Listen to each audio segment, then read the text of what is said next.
think that we are live. Great, thank you. Hello, this is Sunrise Sacramento, and we're going to be doing a candidate forum with two candidates this evening. The first candidate that will speak for about 25 minutes is Duke Cooney, and we'll start with a 5-minute introduction followed by some prepared questions that we have. Duke is running for Sacramento County Supervisor District 2. After Duke presents, we'll have a short break, and then Karina Talamantes, who's running for Sacramento City Council District 2, will present for about 25 minutes. And then we'll end our live stream and move on to a discussion with just our members on the two candidates. So thanks for joining, anyone who's on the live stream and Sunrise members who are on Zoom right now.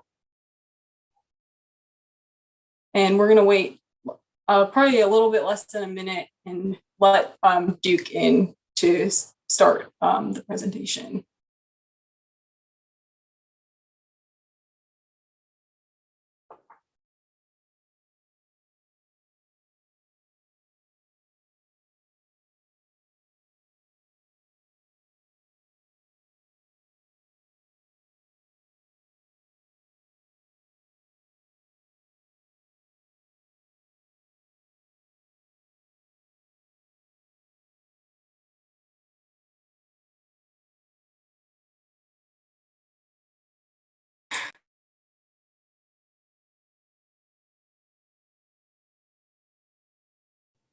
How's it going? Good, how are you? Thanks for joining, Duke. It's nice to meet you. My name is Emma. I'll be facilitating our discussion today. So just to give you a general overview of what the format is for our presentation, I think you might already know this, but we're going to do about a 5-minute introduction, and then we're going to move on to some questions that we've prepared for you. Does that sound all right to you? Sounds great. All right, so in your bio, we're hoping that you can just cover a brief introduction of yourself, and then also talk about the seat that you're running for and its responsibilities, and then also talk about the size of your electorate. Just kind of define your electorate for us. And we'll give you until 6:15 to talk about that, and I'll let you know when you have like a minute left. Perfect. Well, my name is Duke Cooney, and for those of you who I have not had the privilege of meeting, I'm running for Sacramento County Supervisor here in District 2, which incorporates South Sacramento. It's a very diverse district, one of the most minority-rich voting populations in Meadowview, of course. We have a high voting block of African-American voters, so very diverse. We have over 11 languages spoken here in South Sacramento. But with that said, the reason that I'm running for Sacramento County Supervisor is because that same diversity that I see here in the district is not reflected back when I look at the current board. There's no one who looks like me, anyone who sounds like I do, anyone with the lived experience to understand what it's like for me and my family to navigate the streets of Sacramento. And it matters because the types of solutions that are offered show that not having equity is impacting Sacramento County. We're currently under a consent decree here in Sacramento because of the poor conditions of our county facilities, the over-policing that happens here in Sacramento. We just had a grand jury investigation regarding potential misappropriation of CARES dollars. In that same assessment, they said that the Sacramento County Board of Supervisors had abdicated their role of meeting the needs of community, determining what those needs were, and getting those dollars out. When I look at the board and I look at my current representative, I'm asking myself, is this enough? And the answer to that is it's not. We have one of the most diverse districts, but the communities that live here are not uplifted. And the Board of Supervisors does not understand what urgency means and what it means to go beyond just a promise of climate action. A year later, we don't have any of those solutions. We have another volunteer commission. When it comes to homelessness and housing, we don't have any concrete solutions from the county. We see cities rising up around Sacramento to create sitting plans and create some of those permanent housing solutions, but they lack the resources that the county does. And the county is responsible for meeting all of those social service needs, including public safety and environmental protection They're meant to do a lot to protect and uplift our community, and they're not taking that responsibility. And because they haven't historically made homelessness in their wheelhouse, made criminal justice reform in their wheelhouse, we don't see those solutions. And they have the potential to transform our community. And for me, it is personal. I have a 3-year-old daughter, and I have a wonderful husband here in South Sacramento. And, you know, I'm also a homeowner. So this is a community that I plan to live in. I plan to raise my child in. I know what all the local schools are. I have that mapped out. The part that I struggle with is the environment. Just living in our zip code, we have higher rates of cancer, leukemia. We have poor air quality. The services to uplift the surrounding community are not there. I quite literally make a right down Florin Road and I can see where the funding stops. There are homeless people on the streets, shuttered doors, and I make a left and I go the opposite way towards Pocket. And I see resources, I see community funding, I see what it can be like to have those sort of transformative changes. And I want that for the rest of my district. Happy to answer any questions and expand on anything as well. Great, thank you so much for that introduction. It's great to meet you, and thanks again for filling out our questionnaire. So we'll get into the questions now. So given that you're going up against an incumbent who's been in office for a long time, what is your plan to win? So the biggest thing that I have that he doesn't is that I'm showing up and that I'm in community. We have a strong field plan and campaign that we've already been implementing. Going door to door is something my opponent's not going to do. Going to community events, every opportunity there is really, he's not going to do. And that is somewhere also where there is a room for improvement. We need to see our representative out in community. We need to know who they are and how to contact them if anything goes wrong. That's the primary purpose. And what we found is that going door to door has been successful. Folks who have never had a candidate at all speak to them, let alone understand what the county does or should do or what services or resources they provide. And that's an opportunity that I found that's been successful with our campaign, going neighborhood by neighborhood, getting my name out there, talking about the issues and what Sacramento can look like.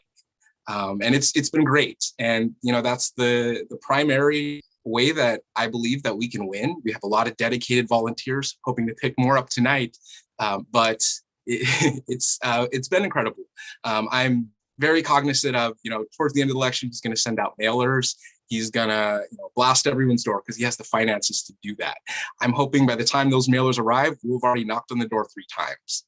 We're still doing our first round, but we're getting ready to double back and solidify this. I really, truly believe that you don't need $100,000 to win an election, as long as you have dedicated volunteers and a candidate who's willing to go the extra mile, literally, every weekend. Great. And just to clarify, what is your district size and geography? You talked a little bit about that, but just to know like the numbers that you need to win. Yes.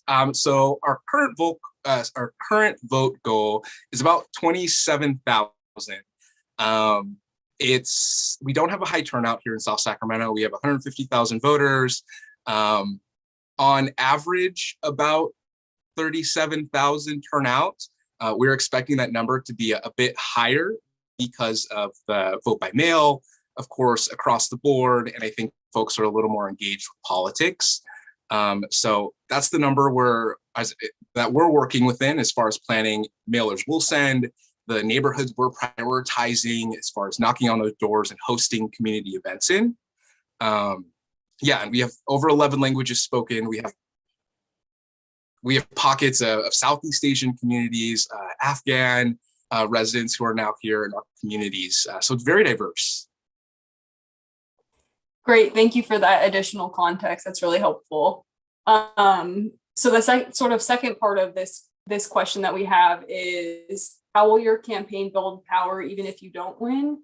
Just because I think really what Sunrise has to offer is like volunteer power, and like people power, and we just want to make sure that even if candidates don't win, there's sort of like something that comes out of that for both you and for the community at large. 100%. And we've already set a lot of side goals.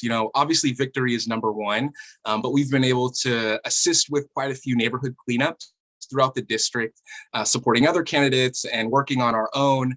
We've been able to do coat drives and different events throughout the district. We're now working on getting hygiene packs together to meet some of the different needs of our homeless community. We have a couple different encampments here in South Sacramento. So it's just those projects that get us out in community and meet the needs of the campaign, but also have lasting impacts. We really want to do good work and make sure that win or lose, they'll know who we are because we either cleaned up their neighborhood, fed them, met with them at a community event, or just engaged them, pointed them in the right direction of resources. And the other thing that we're working on is a survey to accompany our outreach when we go door to door talking about a candidacy.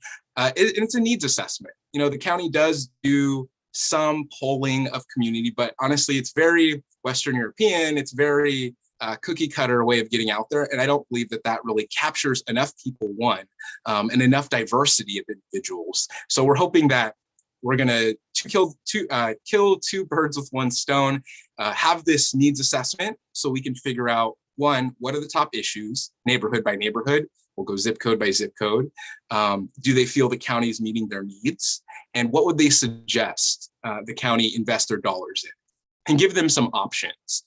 Similar to what the people's budget does, but also just leveraging the fact that we're going to go to every single zip code in South Sacramento. We're going to knock on hundreds of doors and hopefully, spread the word of my campaign, but also have the ability to give people access to what the county offers now and figure out what they want it to look like in the future. Win or lose, that's valuable data that I can offer to any advocacy organizations or even just to the board and let them know zip code by zip code, these are the needs. This is what folks want. And this is how you get there. Great, thank you. That's a great response. And it segues perfectly into our next question, which is, given that over 70% of the county's budget currently goes to law enforcement and carceral systems, what changes would you make to invest in participatory budgeting and prioritize people in our climate crisis if you were elected? So I guess you can just expand a little bit more on your previous answer. Yeah, and I'll also just insert a little bit about the work that I do. So I work professionally in the public policy space. I work for an advocacy firm that primarily has environmental clients. So I represent Placer County, different water agencies throughout the state, and we advocate for greater funding and resources at the state level. I also do work with public health advocates on their first response transformation campaign, and I work as an equity advisor and also support staff for them. And that campaign is all about reimagining first response. So can we best leverage other resources when someone's having a domestic violence issue, when someone is involved in petty crime or petty theft, when someone's having a behavioral or mental health crisis? Now, Sacramento County does have, is starting to have a mental health unit that's going to go out and start responding to these calls. For me, that's a great first step. But the work that I do, I'm helping cities like Stockton and San Diego advocate for some of these changes at the local level. So I understand what these systems look like. I understand how difficult it is to push for change. And I often wonder, how transformative would it be to have someone in that seat who understands, A, law enforcement cannot solve all of our problems, B, it's time to reorganize the types of funding that our community dollars are going towards. And I want us to get there, and I don't think we can get there with the folks that we currently have in Sacramento. In other parts of the state, in other cities, they have a very progressive board, people who want to see immediate transformation, and that's amazing. But we just don't have that same support here at the county level, and I'd like to be that support. I'd like to immediately start figuring out what true domestic violence response looks like, because many of our community, I've met with different advocates who say their individuals will not call the police. They will not call the sheriff's department because they've already expected the type of help that they're going to get. Their partner or primary breadwinner is going to get taken away from the family. Their children could end up in CPS. They don't envision long-term positive solutions when they call 911. And for me, that's a problem. The dollars are there. It's just going to take progressive voices to really get us over that line and go from just even accepting that these are issues to saying, yes, this is a problem. I understand across the board. this service does not meet the needs of community. Now let's meet with community and talk about what that can look like. I don't have all of the answers to that, even with the campaign and the different cities we're working with. It's still an ongoing conversation. But you have to have those conversations to get to the solution. And I want to be that voice for Sacramento. My dream is to completely reimagine.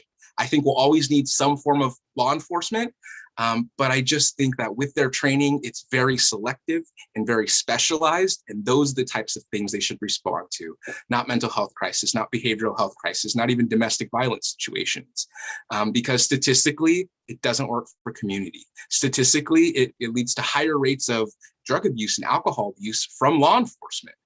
So even just the data shows that we have to change something. And I want to change it across the board.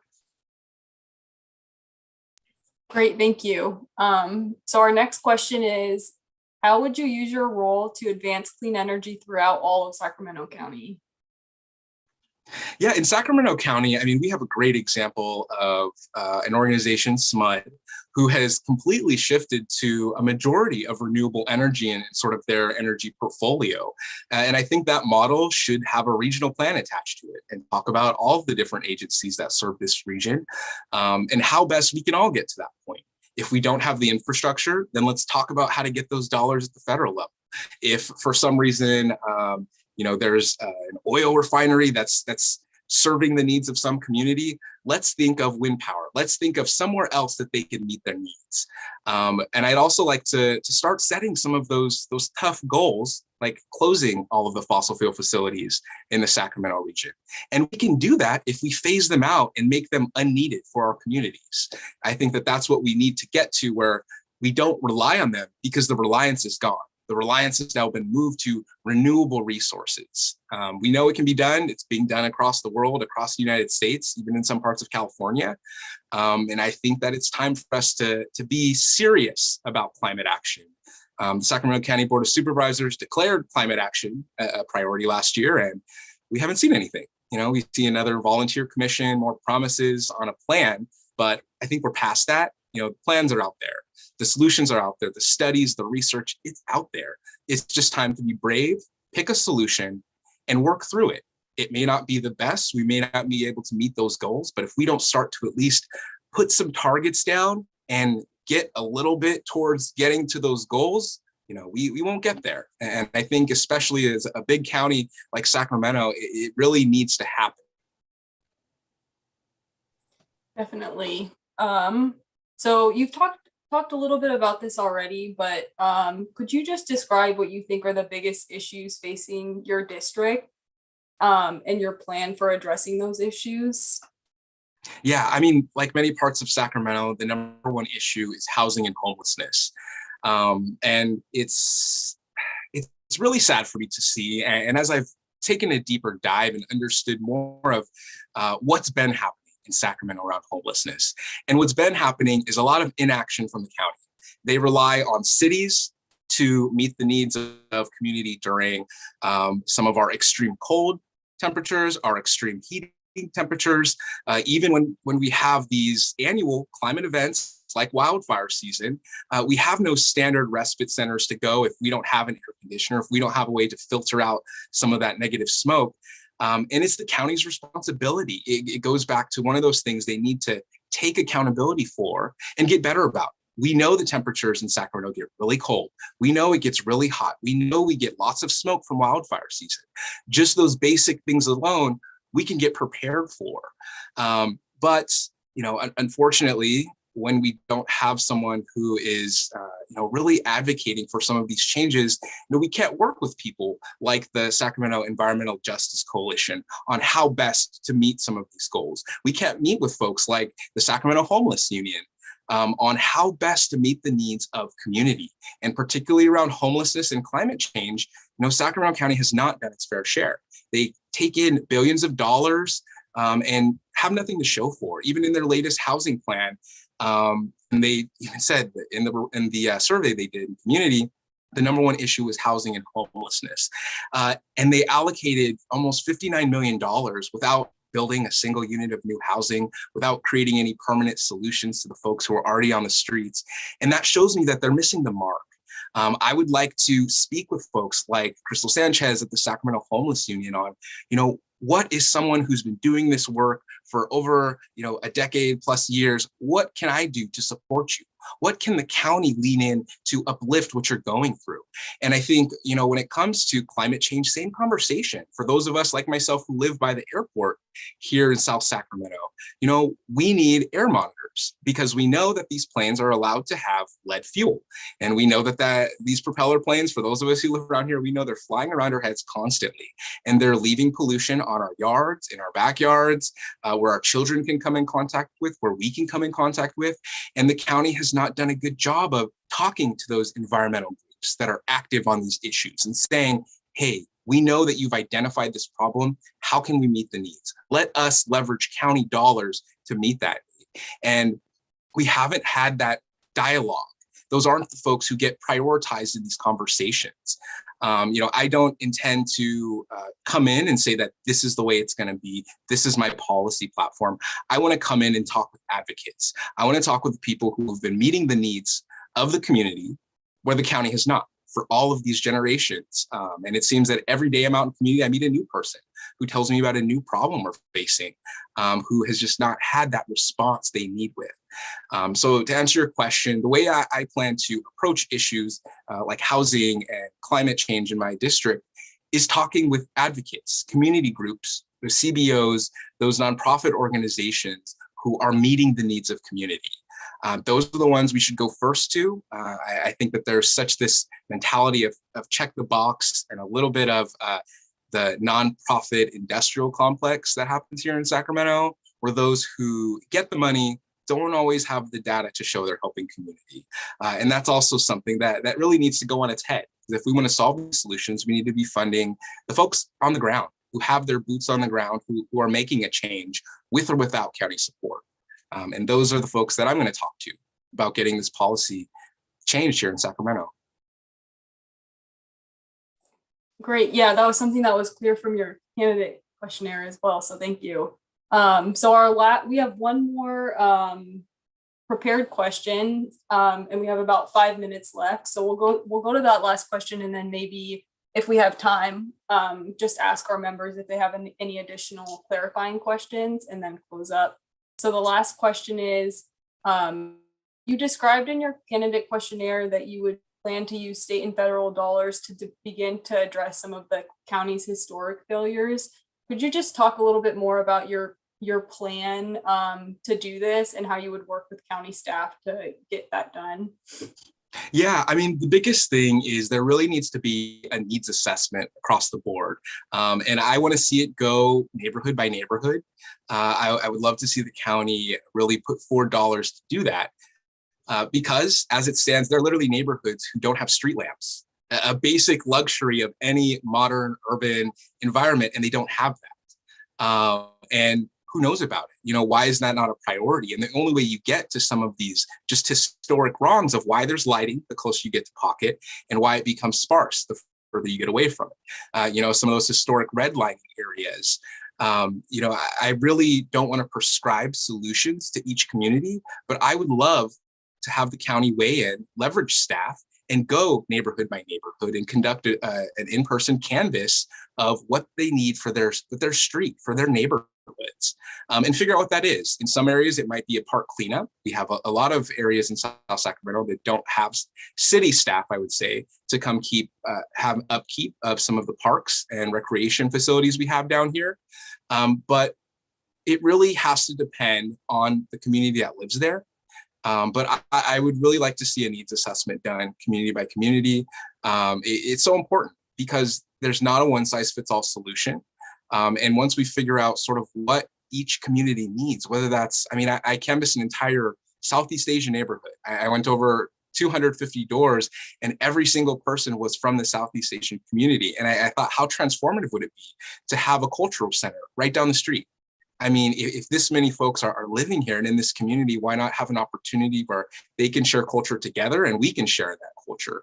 And I think that those types of solutions across the board for all of the diverse areas we have here in South Sac, I mentioned we have over 11 languages spoken. We really need to speak with these communities and figure out what they need. Maybe the county can't solve everything. maybe the county needs to look at federal dollars. There's a lot of federal dollars out there that can support us in a variety of ways, from housing support to environmental projects, but county staff has to apply for that grant. You know, that's the ultimate crux to everything. But the Board of Supervisors has the power to direct county staff. That's one of their biggest responsibilities. And, you know, they may get this idea of a needs assessment neighborhood by neighborhood as, you know, too big of a solution. But why not start there? Why not start with that conversation that if we're paying into this system, we should all get something out of it. Thank you. And I just received one more question that we're hoping to ask, which is, what community and advocacy groups have you been a part of while you've lived in Sacramento that you think you might continue to work with? Good question. Public Health Advocates, definitely. That's an organization going on 1 year now that I started with. I'm going into my second year as an equity advisor with them. Newly getting to know Crystal Sanchez down at the Sacramento Homeless Union. They'd definitely be someone to prioritize with. You know, the folks at People's Budget have not had a champion at the county level. So I'd love to engage with them and talk about sort of what that would look like at the county level and what we can actually get accomplished and push forward. That last key part is the most important. A lot of my time in Sacramento has been in an education setting. So I moved here when I was 18, went to Sacramento State University. There I started a fraternity for gay and bisexual and transgender men. And that was 4 to 5 years. But we advocated from within our organization. We partnered with the CARES outreach for HIV/AIDS. We did some different advocacy on campus and really just raised the profile of who we are. And I do that same work at George School of Law, where I'm in my last year of a part-time program there.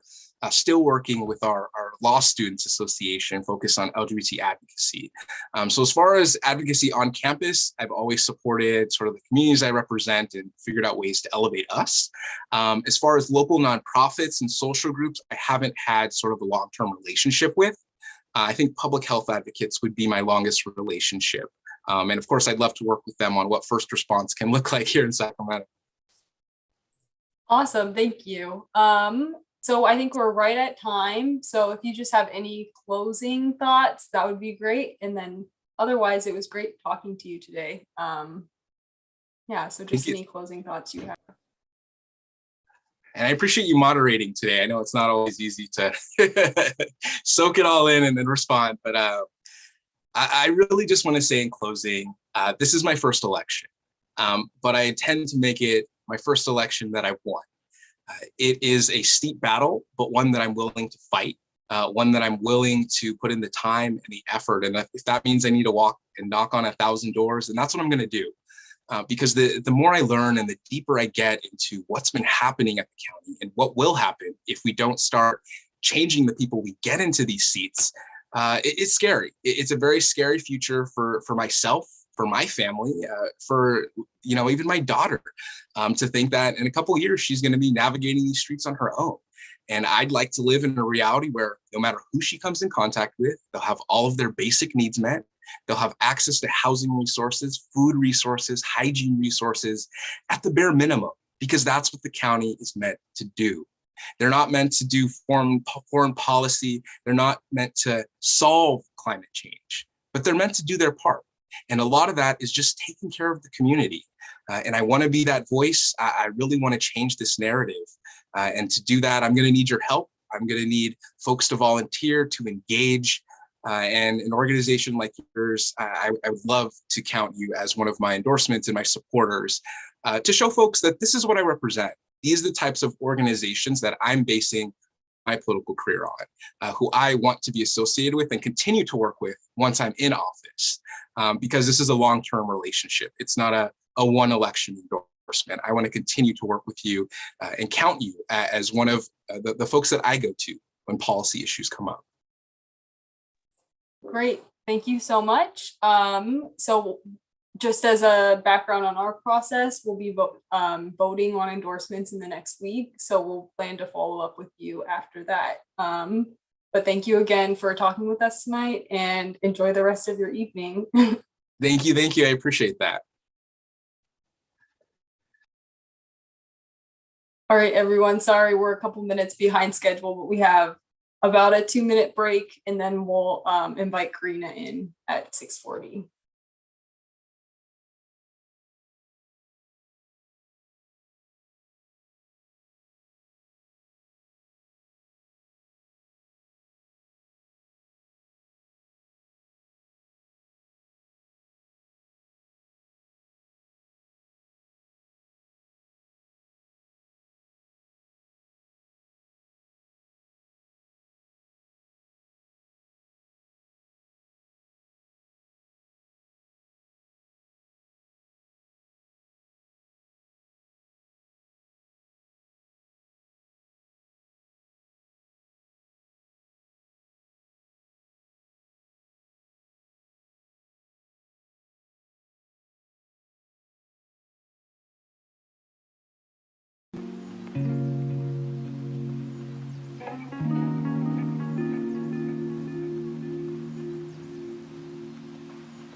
Hi.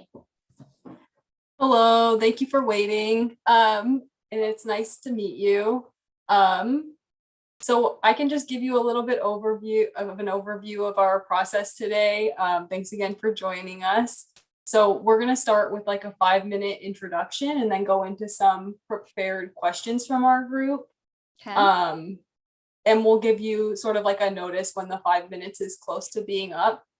So for the 5-minute introduction, we're hoping that you can just give us a brief overview of yourself and why you're running, and then also talk about the seat that you're running for and the responsibilities that you would have as a council member.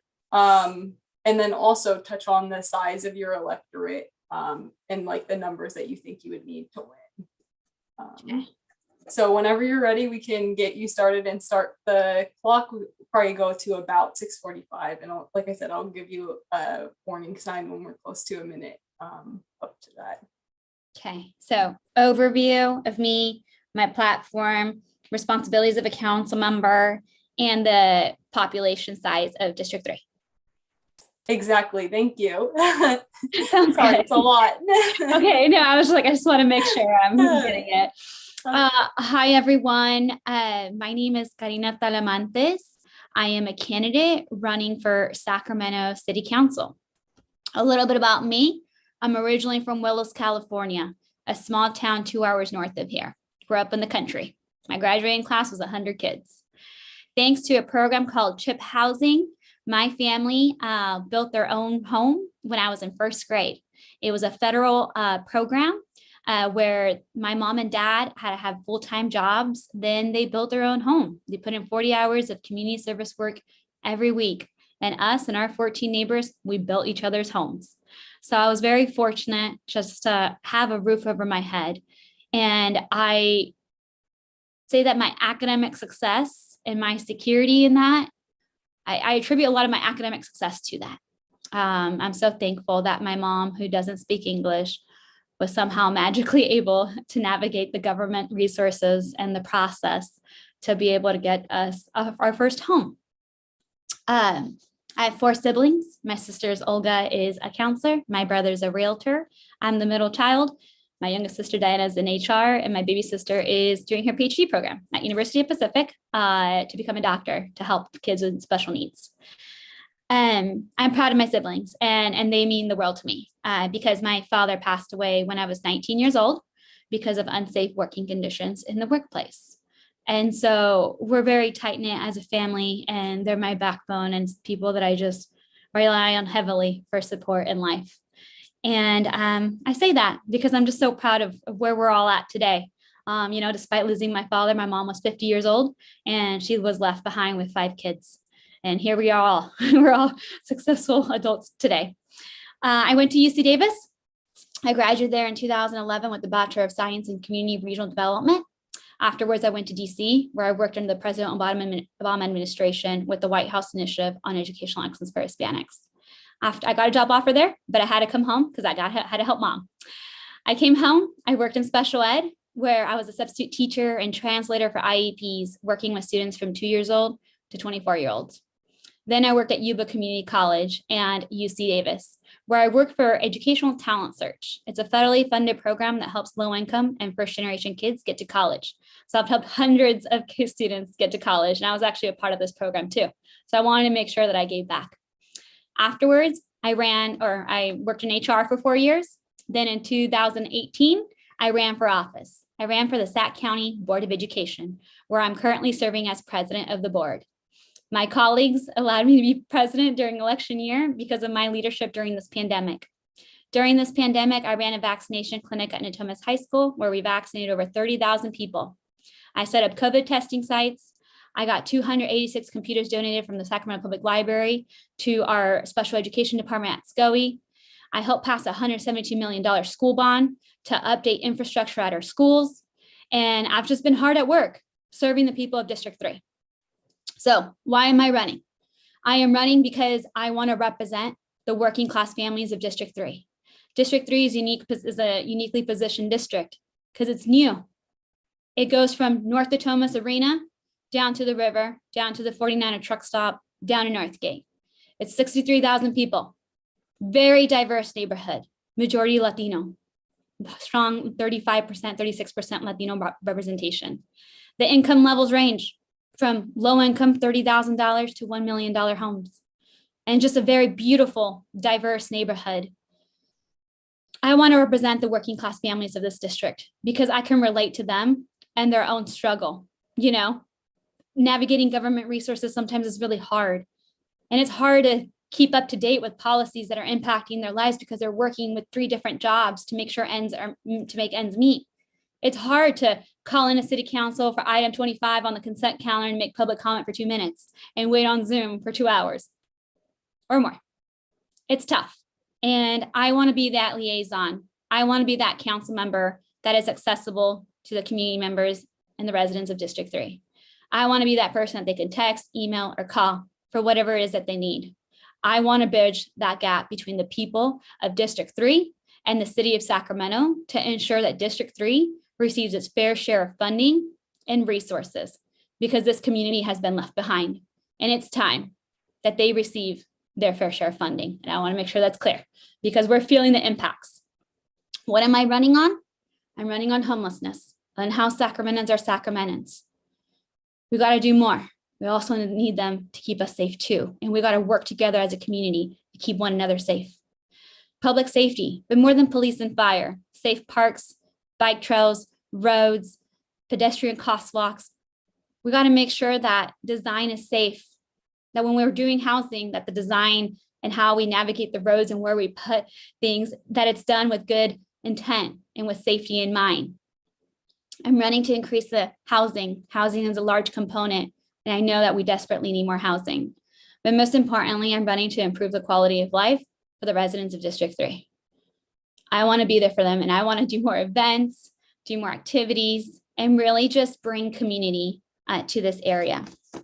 So the responsibilities of a council member, it's to hire the city manager who oversees the staff. I don't mean to cut you off, but we're a couple minutes over. So just for the intro, but I hope that we can get to everything you were going to say into your introduction anyway through our questions.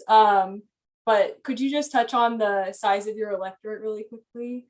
Yeah. And then we can move on to the prepared questions. 63,000 people. Okay, great. All right. And then maybe I'll give you like 30 seconds to finish the thought that you were saying. Just so Oh, that, no, it's okay. It's okay. Okay. Okay, great. All right. Sorry again, I wish we had like an hour with each candidate, but we don't want to take that much of your time. So our first question that we have for you from our members is, in your questionnaire, you mentioned developing a District 3 climate resiliency plan. What are some of the items that you would want included in this plan, and what would be your timeline for developing the plan and accomplishing it? I think that District 3 is heavy in transportation. We don't have enough RT bus routes to this area. We have the I-5, which a lot of people commute into downtown. And even though we're only like 7 miles away from downtown, sometimes it takes like 30 minutes to get to downtown. And that's where all the jobs are. And we have Northgate. We have 3 schools along Northgate, 3. And it's a 5-lane, almost freeway in the middle of a neighborhood in this area, which means that people are just speeding down to get to downtown sometimes. We need more, and with that, greenhouse gas emissions and climate change is huge. Cars are responsible for the majority, over 50% of that. So one of my main goals would be to work with RT to make sure that we have electric buses, more bus routes, and we become more friendly in terms of transportation and how we go about that. Many of the residents here work in downtown, including myself. If I had a bus route that should get me from point A to point B within 30 minutes, I would be all in and I would stop driving. We got to do more in terms of transportation, and that will be my #1 priority. Great, thank you for that. So the next question that we have, and you spoke a little bit to this in your introduction. So one of the priorities that you described in your introduction, listed on your website and talked about in your candidate questionnaire, was increasing the supply of housing in your district. Could you describe more about your plan to accomplish this? Yeah. So first of all, we got to go vertical because we need more housing. We're severely behind in the number and production of housing units that we need to make sure that we can help everyone, all our communities. One, we need to make sure every single corner home is called, we be converted into a duet, which means that there's 2 different lots. Every single corner home needs to become a duet. So you get 2 different homeowners in one corner, and you're increasing that. We got to get creative with housing. I know that there's a developer in Sacramento that's done a lot in Natomas who recently built a housing development project in Half Moon Bay, specifically focused in Half Moon Bay. It's a pretty well-off area. In Half Moon Bay, they built the housing specifically for workers of the area because the cost of living was becoming significantly high. And so they're working, and the units are kind of like condos, really small condos. They're 908 square feet. They're small, but they're needed. And they're okay. It's a 1-car garage, small little area, but that's okay. We got to build more, and we got to get creative with housing solutions, not just from building more, but from partnering. You know, there's a growing elderly population. There's a lot of Sac State students and UC Davis students that are looking for housing. How do you create a partnership with SHRA and Sac State to build, to partner and have young people with our elderly people and really create more of a roommate situation? I mean, I had 3 different roommates in my little small area at UC Davis as a freshman. Why can't we do that now? We really do need to get creative in housing. And Natomas, I mean, I currently a chief of staff at the city of Sacramento, and I have seen high density housing in the making, and I've seen it from start to finish. And I mean, at this time, it's what we got to do to make sure that, well, that we house people and that we increase the production of it. Thank you for that response. Sort of staying with the topic of housing, a related question that we have is, Could you describe some specific strategies that you would implement to support in-house, unhoused residents living in your district? Yes. So first of all, Sacramento, as a week and a half ago, became a pro-housing jurisdiction because the city of Sacramento has done a good job in getting creative with housing solutions. And I really do hope that comes with funding, because homelessness and housing are intertwined. We need to find homes for our unhoused. At the same time, that is not going to solve all the issues. We need to ensure that we are working with our county health department to provide mental health services and drug rehabilitation. We need to make sure that they get the services that they need medically and in all regards to make sure that they can have a successful reentry. That is such an important component that we don't talk about enough. We need to make sure that we ask the county and our healthcare providers of what more we can do to open up mental health facilities. Right now, if you see someone on the street, something happens, there's two options. Police officers have to take them either to the emergency room at one of our local hospitals like Sutter and be in the lobby, or go to jail. And those aren't the appropriate solutions. We really need mental health facilities to help the unhoused so that they have somewhere safe to be for 72 hours and to get the mental health services that they truly need. We must do that. In terms of our unhoused too, there's a lot of people that are just living paycheck to paycheck. We got to make sure that we're working on prevention to ensure that they don't become unhoused. Prevention is so important. And that's where the mom fleeing domestic violence, we got to make sure we house her. That person that just needs first and last month's rent, got to help them. That person that needs security deposit, we got to help them. And that person that's suffering from credit score, maybe not having history or having a bad credit score, we got to help them. We got to get creative. Everyone's feeling the impacts. Everyone, the city, the county, the state. We just have to do more, and we really do have to work with all the different stakeholders and leverage our resources to help. If this wouldn't be a problem if it were easy to solve, and I'm not scared to ask questions. I'm not scared to ask for help. I'm not scared to say, hey, what do you think we should do? And I really do want to be a bridge builder between the different resources and stakeholders to make sure that we can move the needle on this issue. That's really sad. Thank you for that response. So the next question that we have is, how do you plan, given that the council is pretty small and you need a majority of council members to make a lot of these big changes, how do you plan to work with council members that you don't necessarily agree with? Yes, you need 5 votes. And you know what? You may not always see eye to eye each other or me with other groups. You're never going to always see eye to eye with someone, but that's the beauty of democracy. And that's the beauty of having a city council. You have 9 different votes with varying experiences in terms of education or employment or an upbringing, and you need your 5 votes.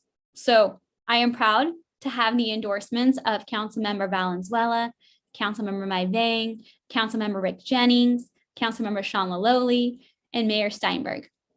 I'm really proud of those endorsements. And these elected officials don't always see eye to eye on the dais. I'm sure you all are well familiar with that.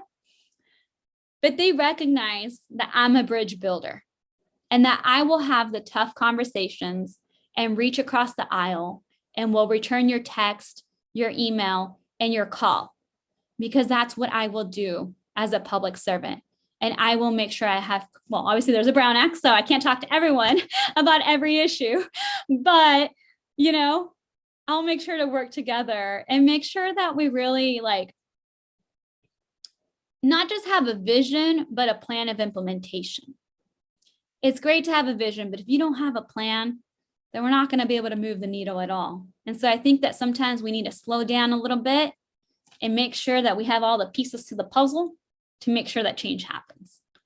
That's so important. And that's one thing that, like, as a chief of staff, like, I see projects from start to finish, and that's such an important component. And so I hope to hire amazing staff that will also work with different community organizations. Great, thank you. So the next question that we have is, how will you ensure that the economic development in your district is sustainable and actually benefits the community and residents that live there? That's an excellent question. District 3 deserved its fair share of funding. When we had al fresco dining in downtown, didn't have it in District 3. There was a lot of programs where it's first come, first serve, and that's not equity. And that's not fair to some of the business owners that maybe don't have the technology or don't know exactly what's going on at City Hall because they're working and running their own business. Economic development, equitable economic development, is not just a buzzword for me. It's going to be very intentional to make sure that the districts or the businesses down Northgate Boulevard deserve their fair share of funding. I'm a small business owner. Me and my brother have a fruit truck, and we sell mangoneadas and piñatas with my mom. We have 5 employees total, including myself. I'm a cashier on the weekends. You will see me calling out the numbers. And it's so hard. It's so hard sometimes to just make it happen. And from like finding the supplies to the generator going out, and so many of the unexpected challenges of being a business owner. And we really need to do more to support our small businesses, especially our minority-owned businesses and our women-owned businesses. So important. We need to make sure that there's equity embedded in this. And we got to ask the business owners, what do you need from the city of Sacramento? I know the Sacramento Hispanic Chamber of Commerce has ambassadors down Northgate, and they're currently helping with some of the language access components of it. And during the pandemic, thanks to my relationship with the La Superior owners, they shut down the store and they sent 40 of their employees to get vaccinated at Natomas High School.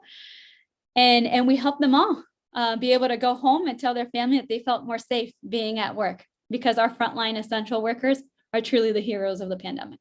So I just want to do more for our workers too. Thank you for that. So just a quick time check. We have until 7:05, so we might have time for 1 to 2 more questions. So I'll start with this. This next question is, when we think about the Sunrise movement, a lot of what we think about the Green New Deal is these like bold, ambitious projects that can help us stop climate change while also creating jobs and improving people's lives.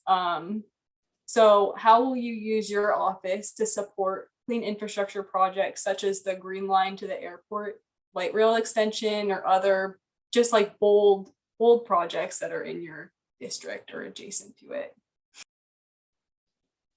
So first of all, I love the records behind you. I think that's real, right? It's not your Zoom background. They're real, but they're not mine. They're my boyfriend's, so I can't take credit. Sorry, I just got a little bit distracted.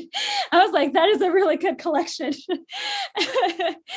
I know that there's a lot of, I know that the city of Sacramento has now hired more staff to help us with the implementation part of electrification, in restaurants or homeowners, or getting more electric buses. The light rail, I don't know. I know that requires a lot of federal dollars from Congress, so I'm not sure if I'd be curious to see what happens. In the meantime, I do want to make sure that we have rapid bus systems, designated lanes specifically for buses, to make sure that we can reduce the number of cars and vehicle, like number of miles traveled.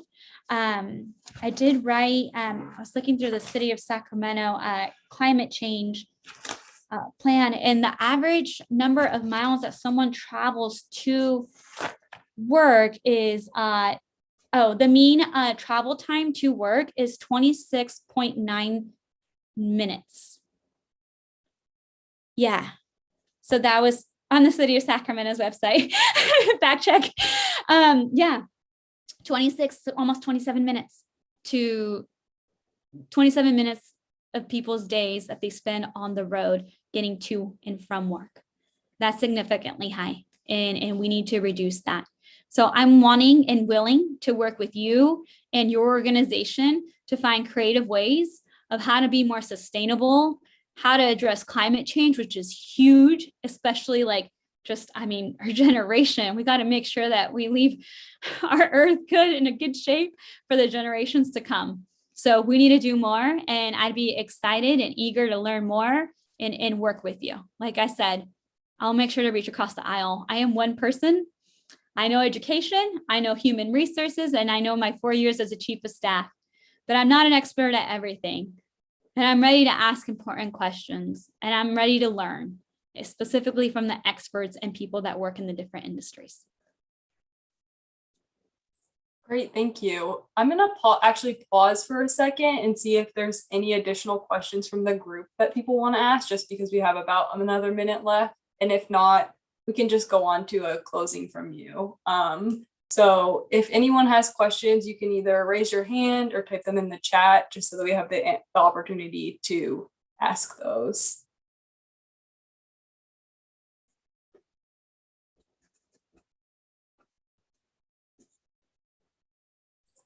Alex, you can go ahead.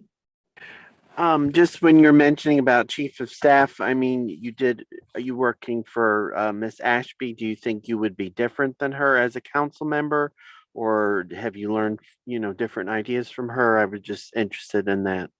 Yeah. I get that question a lot. So one, she hired me without any experience in government, and she gave me an opportunity to be a chief of staff because she had the ability to. She's been a council member for 11 years, in leadership positions for 5-6 years as vice mayor or mayor pro tem. I'm very thankful for that institutional knowledge and that opportunity to now be able to run for office myself. Do we agree on everything? Absolutely not. Do we disagree on everything? Absolutely not. And we have different life struggles. I am not a mom. I am not married yet. I recently became a homeowner finally at 33. I'm so excited. English is my second language. I'm a first-generation college graduate. I take care of my mom, who's 60 on Medi-Cal. I take care of my grandma, who's 86 on Medicare. I'm a proud auntie, have a lot of responsibilities, 6 godchildren. I do a lot, and I've been working very hard for this community. And one thing she taught me is to always give people a call back.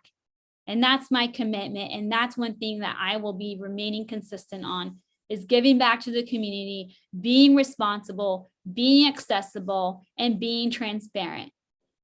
I will make my own decisions when the time comes. And, when English isn't your second language, navigating governmental resources is really, really hard. Like I said at the beginning of the conversation, I'm really proud of my mom.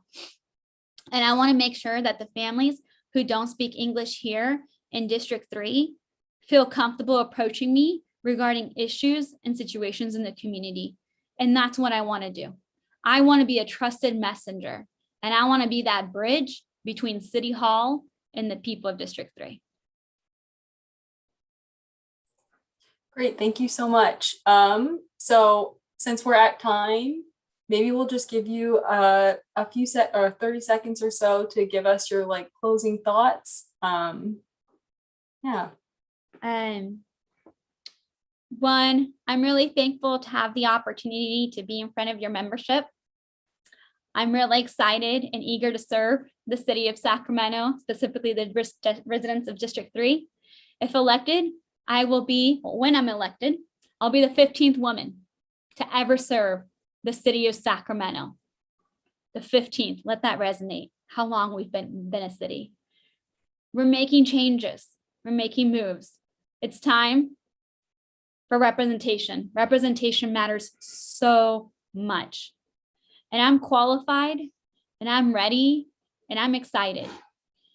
Recently, I had my campaign kickoff, and I had 100 people come out from all different backgrounds, different places of the city, and they were excited and they were energized. And I really do hope to keep that trend going and cross that finish line on June 7th. And I hope to earn your support. So thank you. Thank you for the opportunity.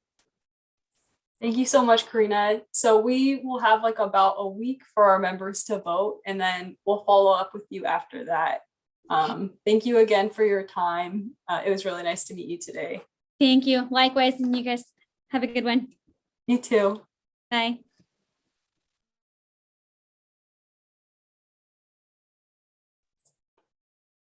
All right. Thanks everyone for listening to that. I'm going to pass it off to Claire, who's going to facilitate our discussion session. Well, thanks, Emma. Thank you for facilitating that. That was really